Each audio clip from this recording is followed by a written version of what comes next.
නදිකා රසාංගනේ YouTube channel එකට වෙනදා වගේම අදත් ඔයාලා මම ගොඩක් ආදරෙන් පිළිගන්නවා.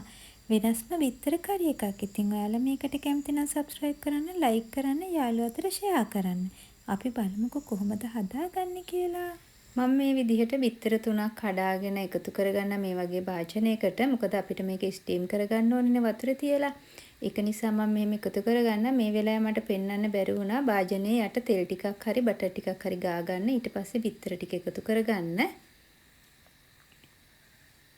ඊට පස්සේ මේක ලුණු කුඩු ටිකක් ගම්මිරිස් කුඩු ටිකක් එකතු කරලා හොඳින් කලවම් කරගෙන පියනකින් වහලා ඊට පස්සේ අපි වතුරේ කර රත් වෙන්න තියලා ඒකේ තියලා මේක අපි හොඳට ස්ටීම් කරගන්න. මේ ස්ටීම් කරාට පස්සේ දැන් අපි කෑලි කපා ගමු. දැන් කෑලි කපාගෙන ඊට පස්සේ මේ විදිහට තෙල් ටිකක් ලිපේ තියලා තෙලේ අපි මේ වගේ පාටට එනකම් බැද ගන්නවා. දැන් වෙනම භාජනයකට තෙල් ටිකක් දාලා ඒකට තලාගත් ඉඟුරු සුදු ලුණු, අමු මිරිස්, බී ලුණු ඒවා එකතු කරලා පොඩ්ඩක් තෙලේ ටෙම්පරාදු වීගෙන එනකොට අපි ඒකට තක්කලි ටික එකතු කරගන්නවා. මං කුරුඳු පොතු කෑල්ලකුත් එකතු කරගත්තා. දැන් මෙන්න මේ වගේ පොඩි වෙලාවක් ටෙම්පරාදු වෙනකොට තමයි අපි තක්කලි ටික එකතු කරගන්නේ. තක්කලි ටිකත් එකතු කරගෙන දැන් අපි ඒක චුට්ටක් හැඳි ගාලා ඒකට මිරිස් කුඩු, කහ කුඩු 3-5 එතකොට මම මස්කරි 3-5 ටිකකුත් එකතු කරගත්තා. ඒවත් එකතු කරලා වතුර කෝප්ප කාලක් විතර අපි එකතු කරගන්නවා.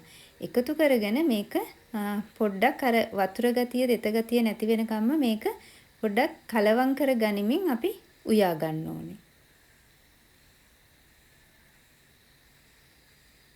මෙන්න මේ වගේ ගානට වතුර එකතු කළා. මේ වගේ ගානට එනකොට තව වතුර ටිකක් එකතු කරන. ඒ කියන්නේ වතුර කෝප්පයක් විතර එකතු කරන්න ඕනේ. එකතු කරගෙන මෙන්න මේ වගේ තෙල් පෑදෙන්න අපි හදා ගන්න ඕනේ. දැන් මම මේ වෙලාවේ තමයි ලුණු එකතු කරගත්තේ. ඔයාලට මුලින්ම ලුණු එකතු කරගත්තරත් කමක් නැහැ. මම සෝයා සෝස් මේස හැන්දක්, තක්කලි සෝස් මේස හැන්දක් වගේත් එකතු කරගත්තා.